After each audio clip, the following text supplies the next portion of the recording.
news, then I'll do a formal introduction of the group, and then after that, Brian Max is going to talk about the forum, working forum, right? But really, I'm going to call Dan up because Dan, you come up here, put your coffee down. Nothing to do, I'll be back on stage again. Different roles. Different role, okay. And now, please give Dan a hand.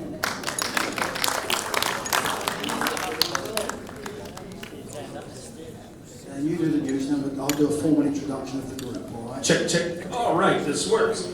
Nice to see so many smiling faces, and some that aren't smiling, but you're here, so that's good too. Anyway, all's good. News and notices, some interesting things about that we've seen. One, there's a new line, official line at Patia Connect, bilingual, covering all kinds of things going on in Patia.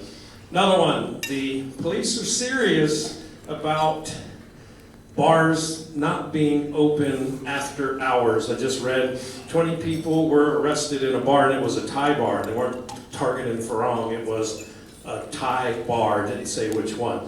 So, highly recommended, if you go to a bar, get the hell out before closing time, because it's probably not fun to get arrested, because then you run the risk of being deported, and God only knows where they'd send you.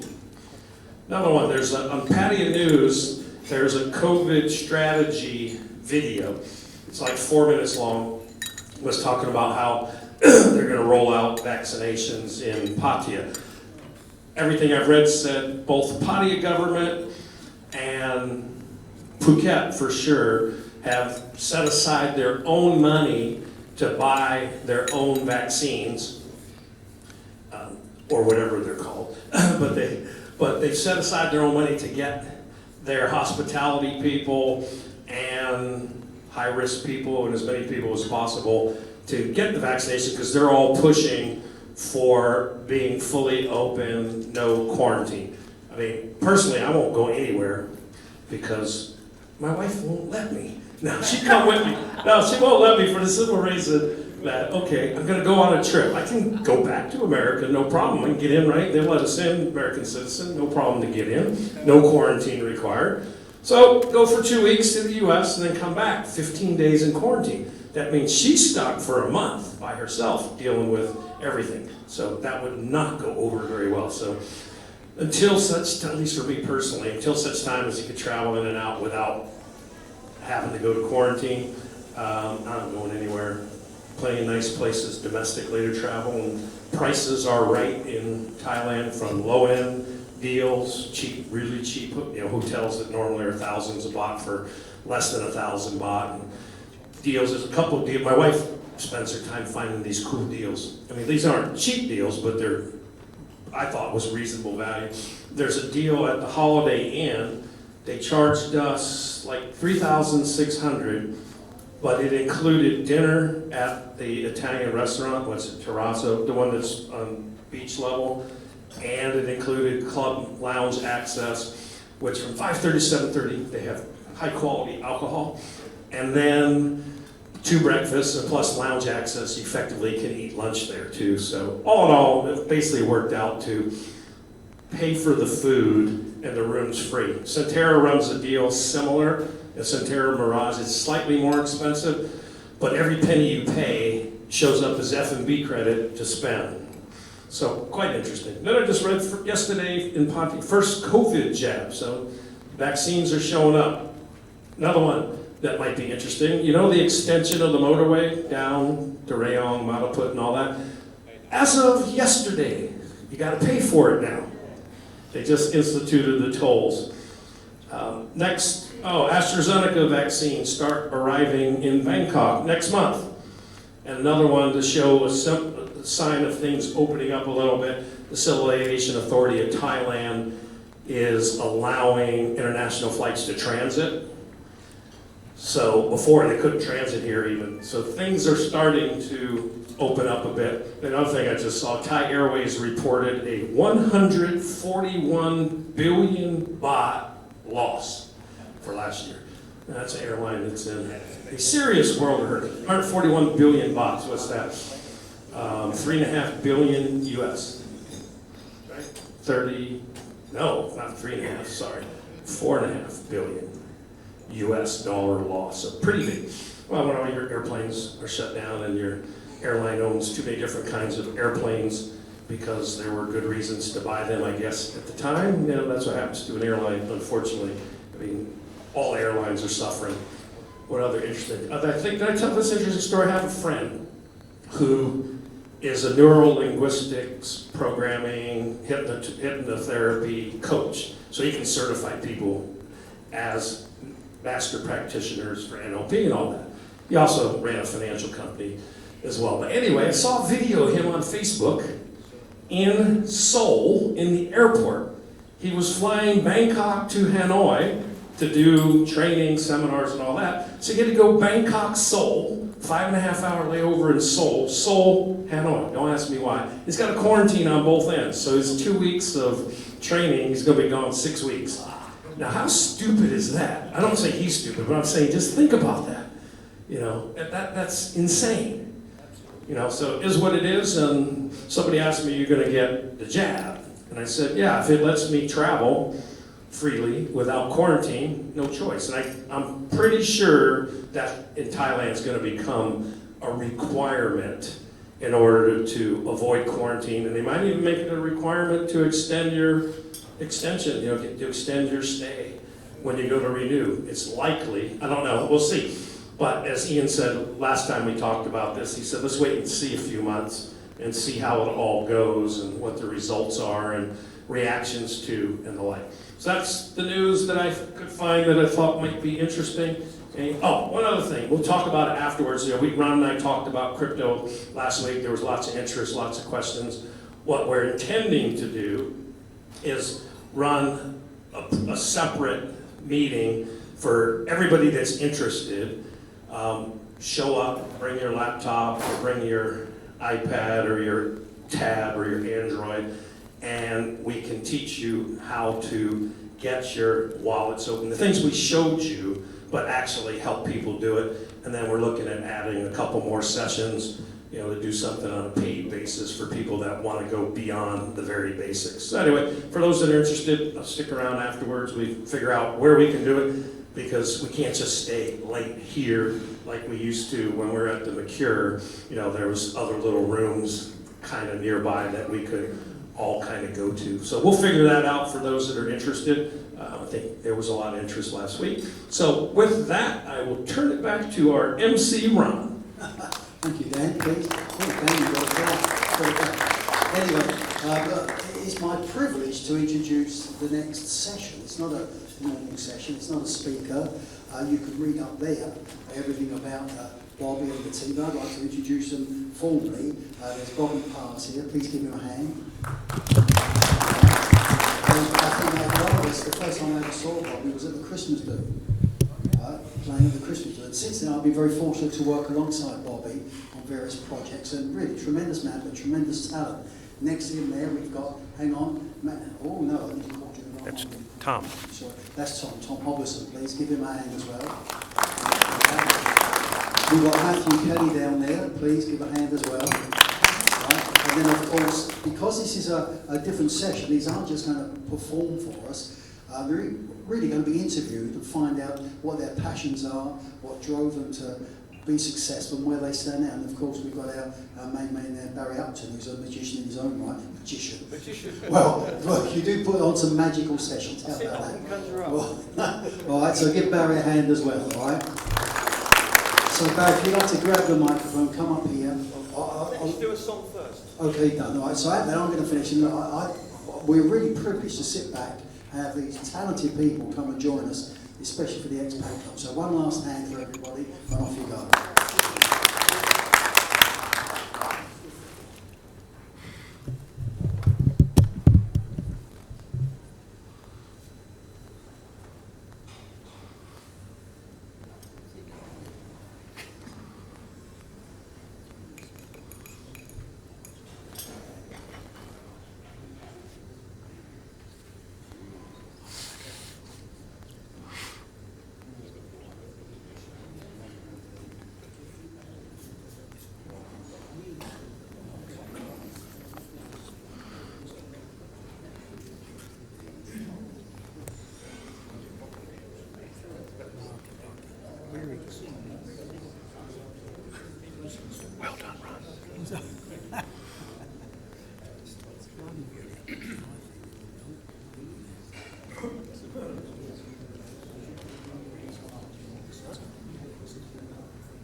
All right.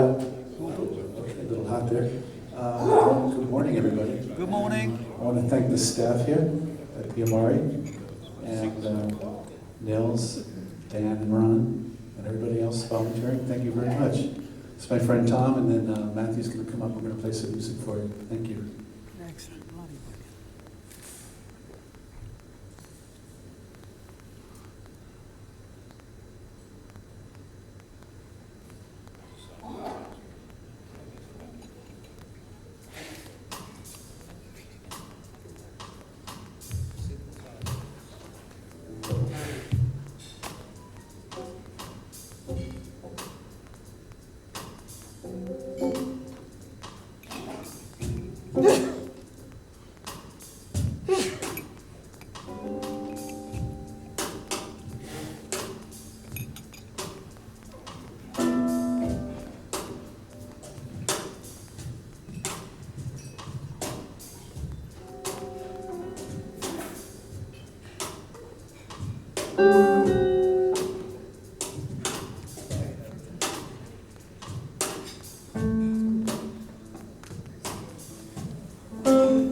Announce this. 50% discount. You're gonna come next week.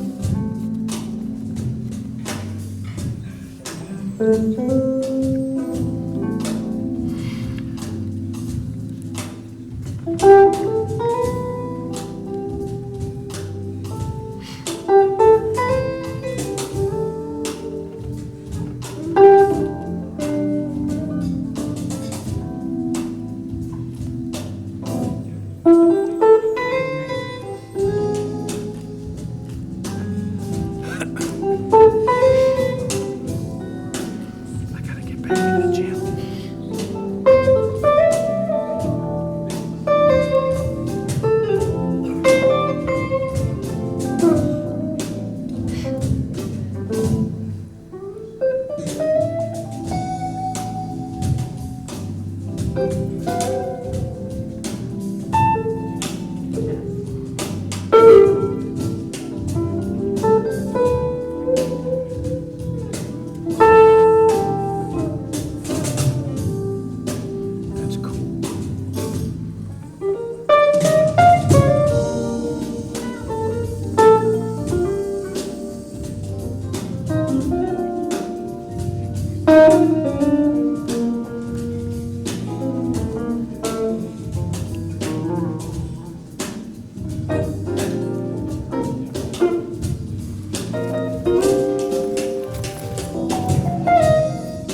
Screensaver.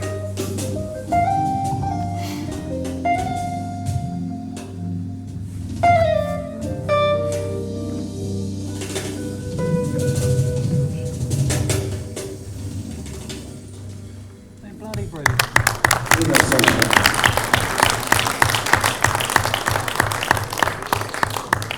Super smooth, a bit like yourself, Bobby. Now, how many people out there are musicians? Don't turn it back on. We want it off. So how many people understand what the word improvisation means? Well, there's a few. Bobby, can you explain exactly what improvisation is to you? Well, actually, it's taking form. I would interpret it as taking form and having the form, but moving away from the form in a way where you're exploring and you're not sticking with the form. So that kind of is what you were doing there, isn't it, really, on that last song? Yeah, well, in the major scale, there's so many notes. You know, there's 7 notes in the diatonic scale. Chromatic scale, there's 12 notes. So if you have a certain song in a certain key, you can move out and color it with different tones of that scale and make it more colorful. So what percentage of that last song was improvisation and what was the main tune? Well, Ain't No Sunshine, When She's Gone. Bill Withers. Bill Withers, yeah. And so actually moved from one key from A minor, up a minor third to C minor. And so it kind of spread out the harmony. So a lot more colorful than just staying with one key center. How did you learn this? And what was the main ingredient in your life which made you want to do this kind of thing, this style? Well, that's a good question. I think it all starts when we're children. I think it starts from when we're children. We get to listen to what's being fed us by our parents. So when I was growing up, my parents were listening to jazz. And all that stuff was kind of going into my subconscious mind and forming a reality of harmony and sound. So through my years of studying, getting on the path of learning music, I wanted to know more of the colors that were available, you know, and I got to explore more of a jazz harmony in a sense. But the introduction says that you grew up with listening to Motown. You know, Yeah. I mean, that And the Beatles. and the Beatles. Like yourself. And for me, you know, I was 6 years old, and the event that changed my life was the Ed Sullivan Show.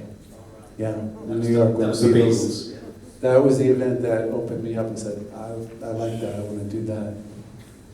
But what about the songwriting? Because for me, Beatles and Motown were the greatest songwriting that was coming out of that era.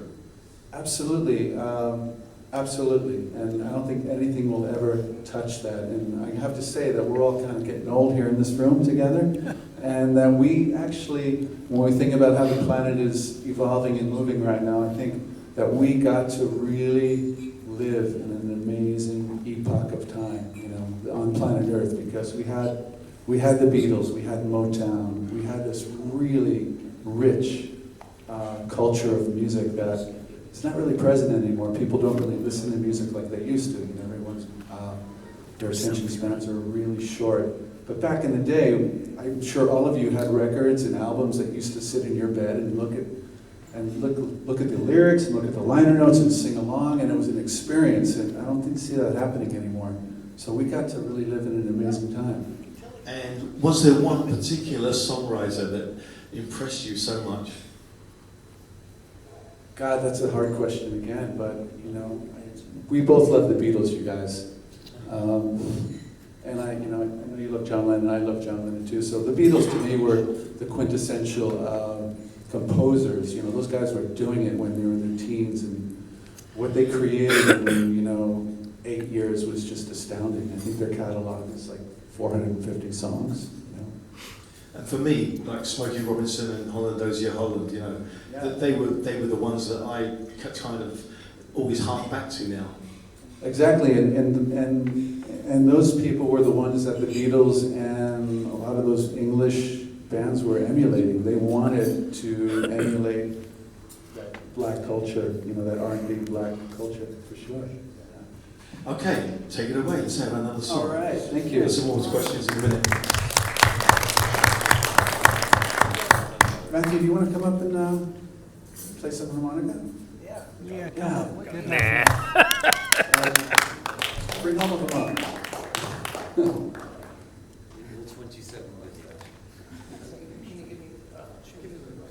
What would you like to play? How about some funky old blues?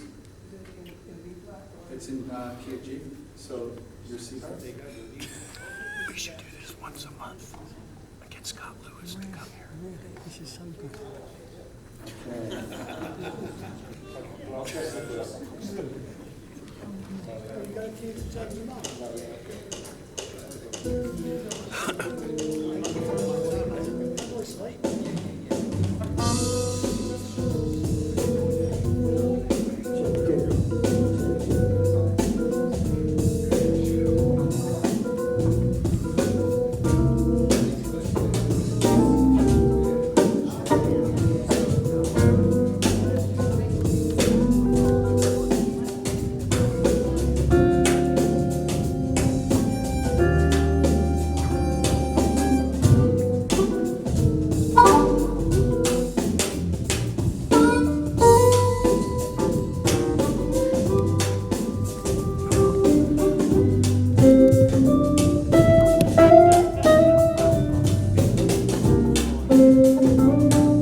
This would be good with a few drinks.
Matthew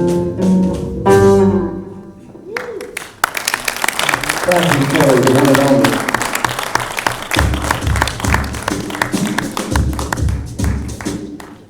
Damn drummers. Keep going. Now, I noticed up there on the intro there that you were in San Francisco. What made you go to San Francisco? What was the draw? Well, I was a ski bum in Aspen, Colorado for 4 years. I grew up in New York, but I really always wanted to live in the Rocky Mountains. So after spending 4 years in Aspen, Colorado, a friend of mine called me and said, Bobby, I have this really interesting, because I was, okay, so back up a little bit, I was a carpenter in that time period, and actually continued on for 30 years of my life, building and finished carpentry, etc. A friend of mine called me up from San Francisco and said, Bobby, I'm remodeling the record plant studio in Sausalito. And I immediately knew what that was. I immediately knew that the record plant, yeah, there's 3 record plants. There's one in New York, there's one in Los Angeles, and there's one in Sausalito. And, Stevie Wonder and the Beatles, John Lennon, David Mack, all the greatest artists in the world were recording at those 3 studios. And I was like, oh yeah, that's something I'd like to do. So I drove my Toyota Land Cruiser with my friend out to California and did construction for 1 year in this recording studio. And I became friends with the whole staff there, and they said, hey, would you like to stay on and be a part of the family here and continue on? I said, absolutely. So that brought me to San Francisco and opened me up to a whole incredible journey of my life there. And what about music? Were you playing music with anybody? And did you get to play with anyone big? Did I get to play with anyone? Well, I got to play with Matthew Kelly. Yes. And actually, speaking of Matthew, when I was in college back in New York, I remember listening to Kingfish a lot. Matthew's band Kingfish was a big part of my discography, and I would listen to these guys all the time. So, years later, I got to meet him and become really good friends with him. And Matthew was really involved with the Bay Area music scene for quite a long time. Yeah, that was quite an adventure, and I feel honored to have been a part of that whole San Francisco music scene, which was sort of the hub of creativity in that sort of genre. Some of the best bands.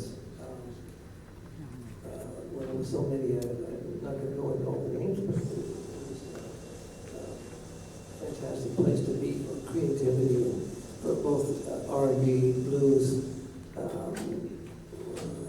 for lack of a better word, psychedelic rock, or whatever you want to call it.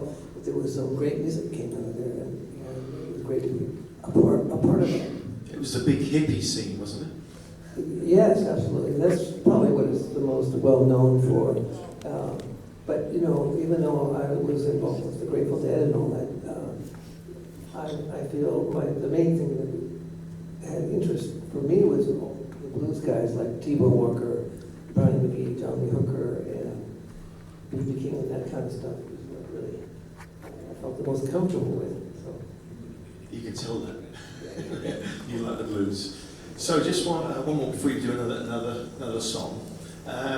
In San Francisco, you're at this amazing place with all these people. The record plant, yeah. What did you learn from them? Well, I learned how to clean all the studios that I've been in. That's actually the initiation in the path of working in a recording studio. You show up early in the morning and you clean up all the rock star parties, So I was... That's what you learned to do, was how to party as a rock star. No, I wasn't partying, I was cleaning up the parties. And so I, showed up every, 5-6 times a week, getting up early and going to the studio and cleaning up the studios. But being around the engineers and being around the artists for a whole year was an incredible experience. There were so many different great names that came into that place that you could talk to them, and they'd be in their whole creative process of being in the studio and recording their records. In fact, when I was there, one of the biggest records of the year, everybody remember Huey Lewis in the News? Yeah. Yeah, the album Sports was recorded in that studio at that time. And those guys were just recording their album then. They didn't really know what they were really going to put out, but it turned out that 5 of those songs were #1 hits on that album. So I was around those guys for a whole year, and you know, when you're around that kind of talent, and you know, my whole head was into learning about engineering and learning about music more and more. And so when you're around that space, it kind of rubs off, you know. And who was the nicest person, or the person who made the biggest impression on you? Well, I met Grace Slick. She was pretty cool. Huey Lewis is really nice. I brought a watermelon in there one day, and he ate my watermelon. That wasn't so nice, but no, those guys were all really cool. Most of them were just really, you know, back then it was, the music was flowing, you know, it was everywhere. And that's actually right at the time before MTV got involved in the music industry, and after that everything started waning in terms of radio play and record sales. Everything changed at that point in time around. You became more image conscious. Yeah, exactly. Can I jump in and just say one thing of interest? Because you said you were working and cleaning up in the record plant and so on. A lot of people don't realize, but the country star, Chris Christopherson, who later became a movie star, he got to start working as a janitor in LA. And I think he wrote that famous song, Me and Bobby McGee. And so, but he did what Bobby was doing. He was working, cleaning up the bathrooms and whatnot, and was singing around with the studio and got discovered. So anything can happen. That's how they get the inspiration, clean up. Right, off you go. Another song, please. This is interesting.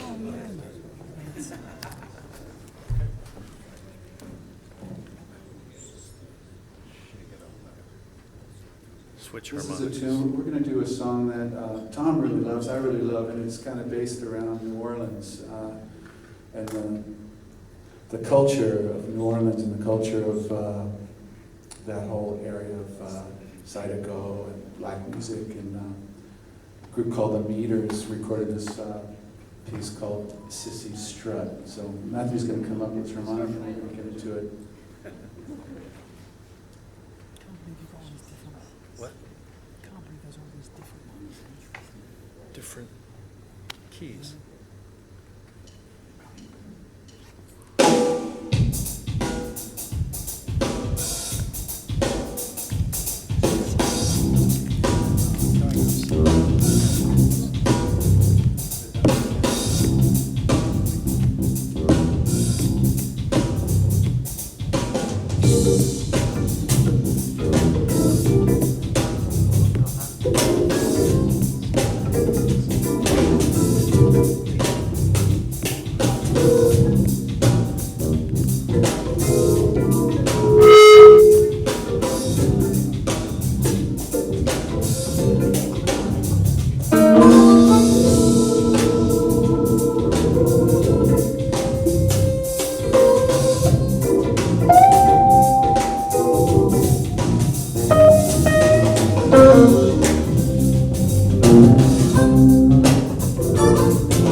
We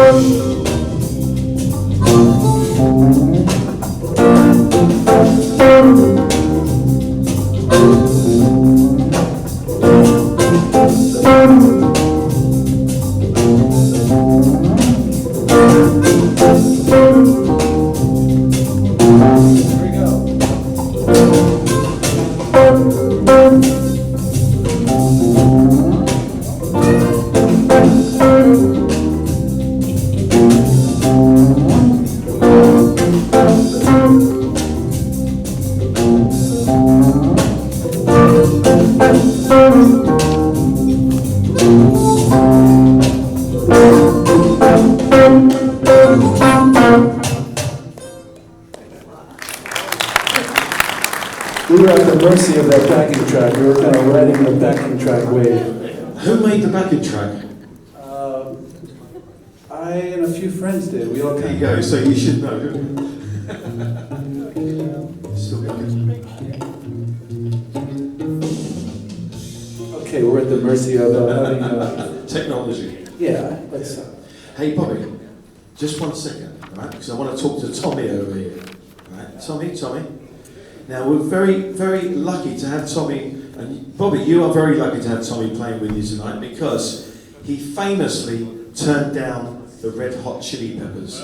He turned them down. Come on, give him a round of applause. Tell us why.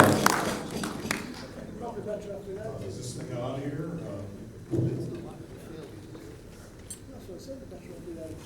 Okay, I can use this one here. Got this.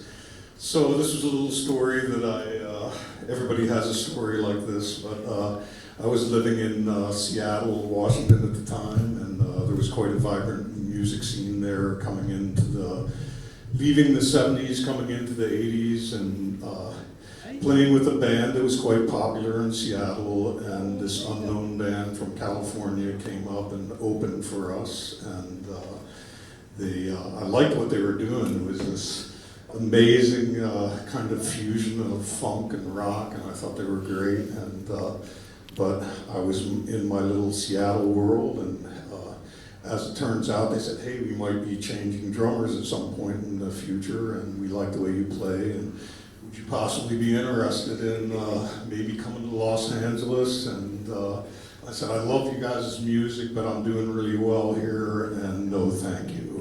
And the band that I was in fizzled shortly after that. And so that's my story of, well, that was an almost.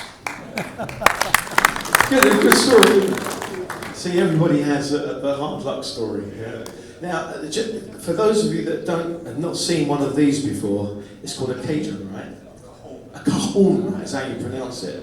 And can you just explain why it's not just a box? Well, the whole history behind the cajon was that when the African peoples came to the Americas, originally in the Caribbean islands, they were without their drums, and many of these incredibly talented musical people worked at the ship docks unloading ships, and the first thing they could get their hands on to play were the boxes that some of the stuff was shipped in, and this was touted as the beginning of what's the cajon. And in that incredible area down there where you had the African influence, the native influence, the Spanish influence, the French influence, just Dutch were down there, everybody was down there, and then this amalgamation of incredible music came about, and this is a modern day version of that shipping container that has a little snare on it, so you can get a little bit of a snare sound from it that you can tune, and it's one of my favorite instruments because usually I have more stuff, but you can cover a lot of different things on this, and I really like it. It's easy to carry around. Whenever it's breaking down the equipment at the end of the night, bye-bye. Just The older I get, the more I like the cajon. fabulous, right? Okay, it looks like you're set up, ready for the next song. And Matthew on guitar as well. Yeah, I play Fantastic. a little bit of guitar, and this is a song that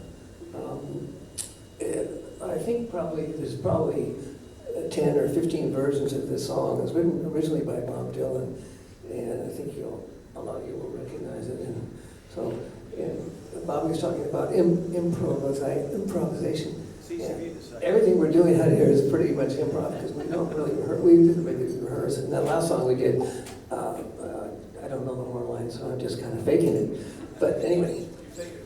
Oh, thank you. Okay, so we got the backing tracks.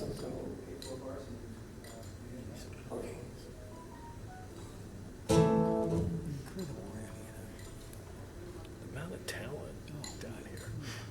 Look what we got at this table.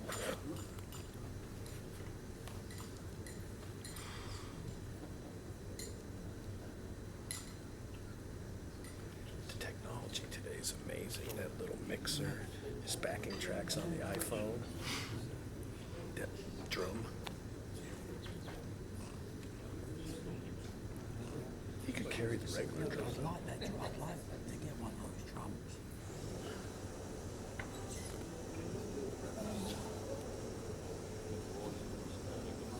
Okay.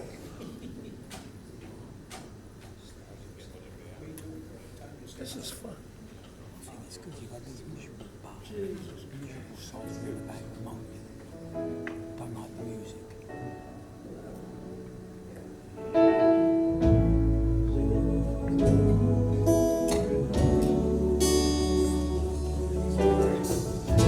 Lord, take this load from off of me. I can't use it anymore. It's getting dark, too dark to see. And it feels like I'm knocking on heaven's door. Knock, knock, knocking on heaven's door. Knock, knock, knocking on heaven's door. Knock, knock, knocking on heaven's door. Knock, knock, knocking on heaven's door. I'm gonna put these cups onto the ground. I can't shoot them anymore. That long black cloud is coming round, and it feels like I'm knocking on heaven's door. And knock, knock, knocking on heaven's door. Knock, knock, knocking on heaven's door. Knock, knock, knocking on heaven's door. Knock, knock, knocking on heaven's door. You got about it.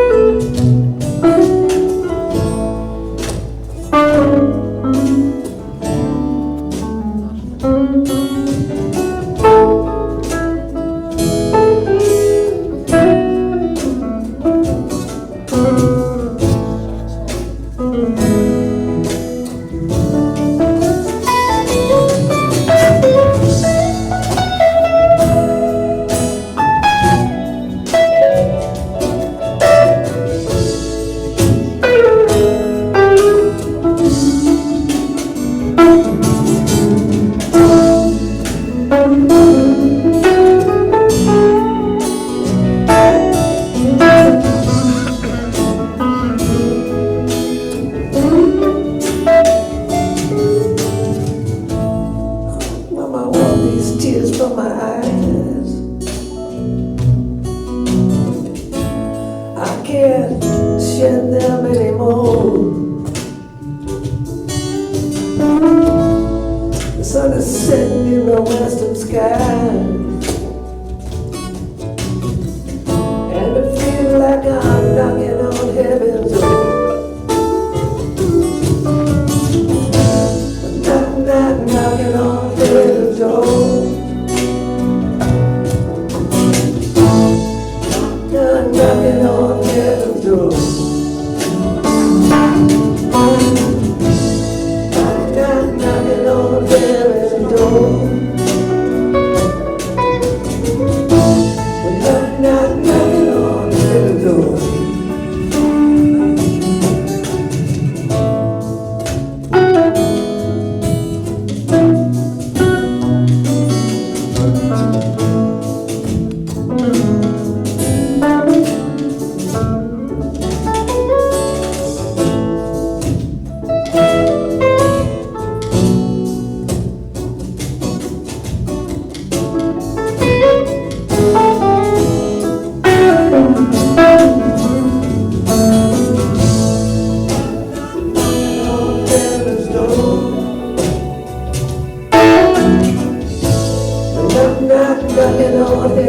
door. Well, knock, knock, knocking on heaven's door. Knock, knock, knocking on heaven's door. Knock, knock, knocking on heaven's door. Knock, knock, knocking on heaven's door. Knock, knock, knocking on heaven's door. Knock, knock, knocking on heaven's door.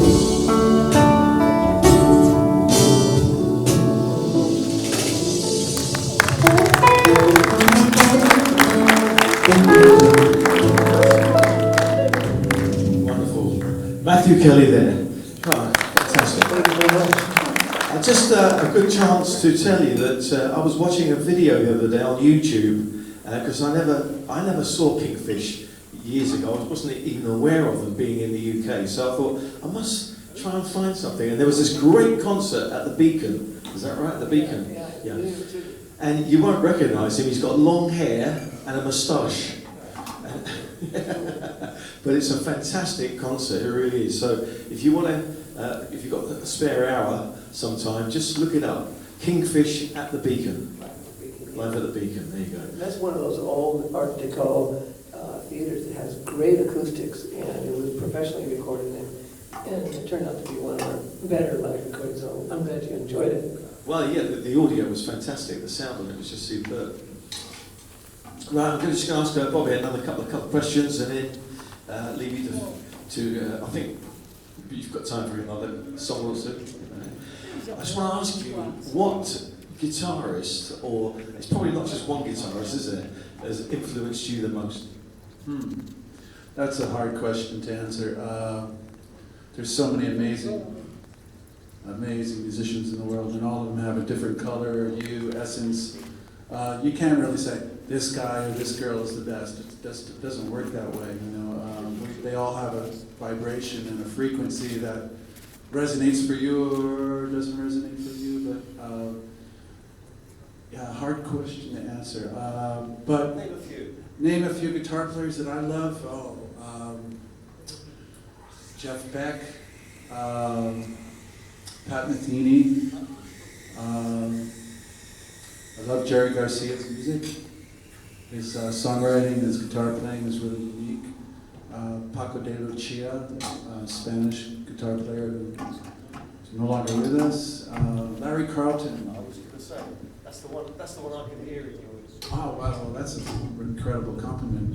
Larry Carlton, he was a session player in Los Angeles and played on all the great records in the 70s and 80s, including Steely Dan. So if you listen to Steely Dan's music, he's all over that. Incredible blues and jazz player. I was a fan of Larry Carlton through Hill Street Blues. Remember? And I kept thinking, who's the guitar player playing that? And when I researched it, and you're right with Steely Dan as well, fantastic. So there you go. About your influences, who was the big influence for you? Well, because I was listening to a lot of blues, I'd say, of course, B.B. King and Albert King, and I loved Carlos Santana's playing. And it was interesting because when his first album came out, and they gave him a bad review in Rolling Stone magazine, and the only time in my life I've ever written, and I wrote to Rolling Stone, and I said, I think you guys are missing out on something. And of course, the rest, he proved them wrong. But anyway, he's one of my favorites. But there's so many, I've heard anyway. Great. Garcia, of course, had a very unique style, and a lot of people emulate him, but nobody does it quite like Jerry did. So, what was it about Jerry Garcia's playing that was that little bit different? well, he was kind of shamanistic in his approach, and that separated him from other guitar players. But he was a very eclectic player. He could play bluegrass, blues, and very interesting man. And it was a privilege to work with him. So it's hard to say who my favorite was because there's so many greats. This morning I was listening to the guy from Dire Straits, and Sultan Swing that's a classic, fantastic solo. It's hard to, he's also one of my favorites. There you go, there you go. And finally, final question. What are you doing now here in Patio? Well, Matthew and I are working on a project of Matthew's that is an amazing amalgamation of material that Matthew has been sitting on for the last 45 years. And Matthew, if I can speak for you, Matthew recorded some amazing tracks back in the 60s and 70s with some of the greatest blues artists that we know of. John Lee Hooker, T-Bone Walker, Sonny Lance Slim. You know, Matthew's known for Kingfish and the Grateful Dead, but Matthew's past really goes way beyond that in the blues tradition, and actually going on the Chipman circuit with a lot of the blues artists in the South for 1 year. So Matthew was a part of that, got to experience that, and so we're digging up these recordings, these archived recordings for the last 40 years, 50 years, and bringing them to life, remixing them, and we're going to release it soon. Yeah. Yeah, I'd just like to make a quick comment in that regard, because one of the guys on there is a fellow named Brownie McGee, who was one of the great acoustic guitar players. And I listened to him when I was young, and it was just him and a harp player named Sonny Terry. And so when I was first learning harp, I listened and I learned a lot just by, nobody taught me, I just listened. And so I picked up a lot of Sonny Terry stuff, and then as good as luck would have it, I ended up recording with Brownie McGee, who was, the guy that I looked up to probably more than anybody else. And that's one of the people on this record we're working on. So I'm really excited about that, amongst the other things. So just need to share that story about Brownie. Right. Are you going to finish up with something? A song you're going to sing for everybody, yes? Great stuff. Fantastic. Give them a round of applause. What a fantastic man. Loads of history, loads of experience. It's all here today.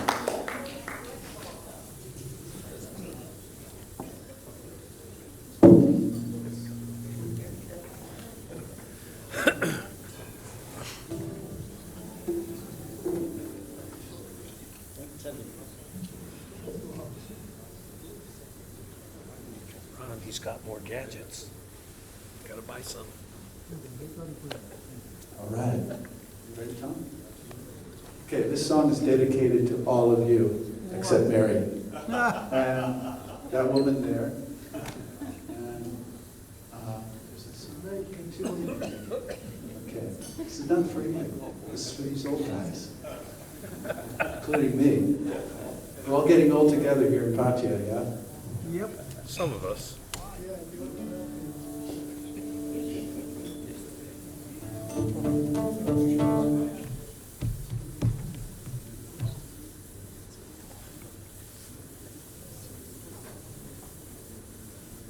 Please sing along, okay? Okay, done. Sing along.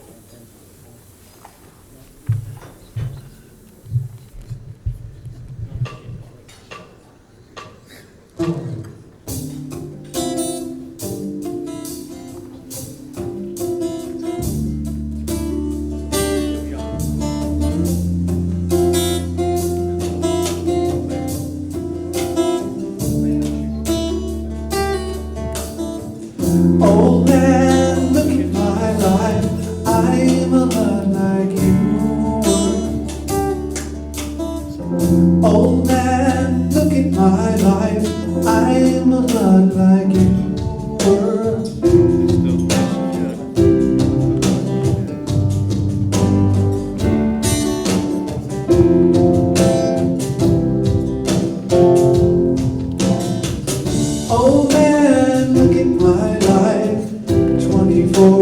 so much more.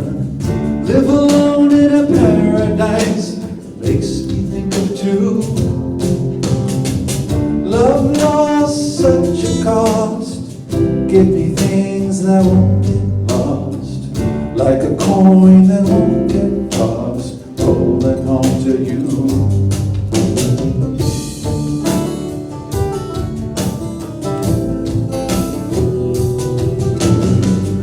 Oh man, take a look at my life, I'm alive like you.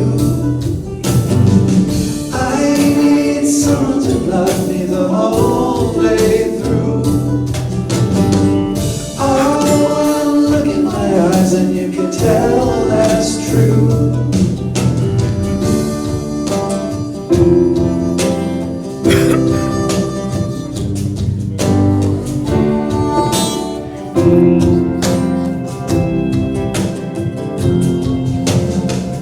Lullabies, look in your eyes, drive around the same old town. Doesn't mean that much to me, to mean that much to you. I've been first and last, I wonder where the time goes past, but I'm all alone at last, rolling home to you.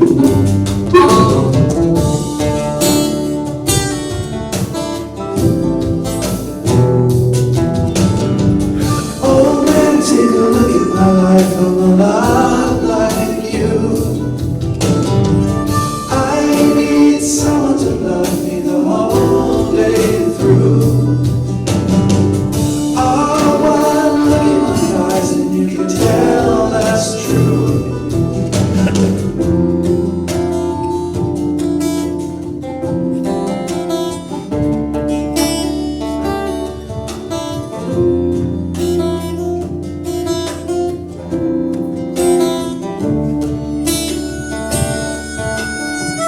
Oh man, look at my life, I'm a lot like you were. Oh man, look at my life.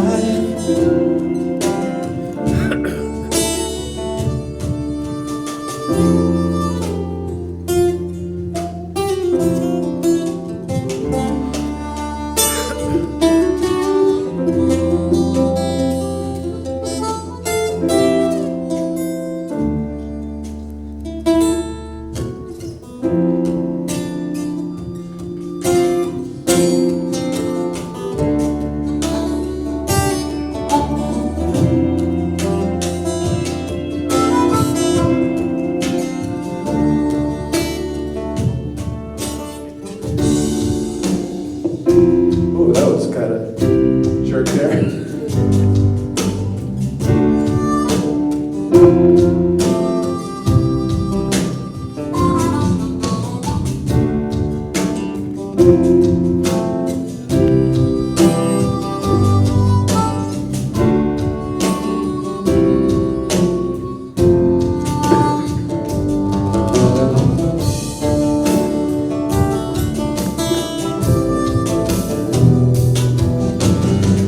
Oh man, take a look at my life, I'm a lot like you.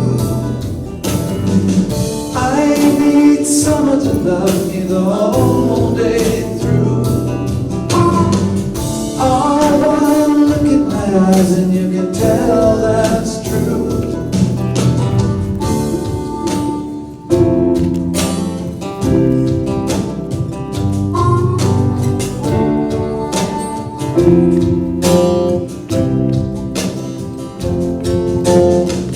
Lullabies, look in your eyes, drive around the same old town. Doesn't mean that much to me, to mean that much to you. I've been first and last, I wonder where the time goes past, but I'm all alone at last, rolling home to you.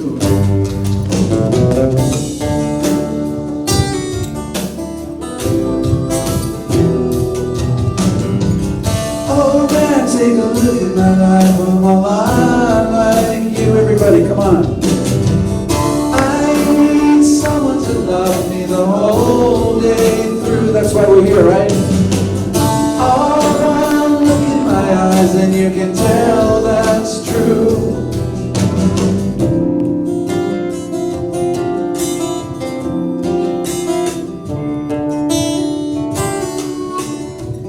Oh man, look at my life.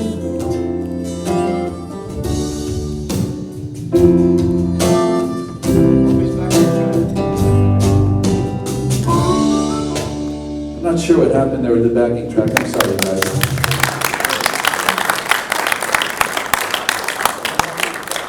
Well, I've got to say, Okay. bloody fantastic. Fantastic. You've been a lovely audience, you guys. Appreciate it. Thank you very much. I want to thank Tom and Matthew for joining me today, and the staff here. Thank you, Dan, for inviting me. Thank you, Nils. Thank you, Ron. I think the pleasure's all ours. I think there's no denying that the style of music for some might have been there, but there's no denying the talent that's up here. And I think we're privileged to be able to say thank you for sharing your skills and your talents with us. So another hand, please, really. Fantastic. And I've also got the privilege of handing out the certificate to the main man. There is your certificate. Yeah, well, featured the Bobby Bars and Friends. And I think we said Bobby Bars and the Backing Chaps. Is that right? Backing chaps. That's it, the Backing Chaps. So a big hand for Bobby Bars and the Backing Chaps.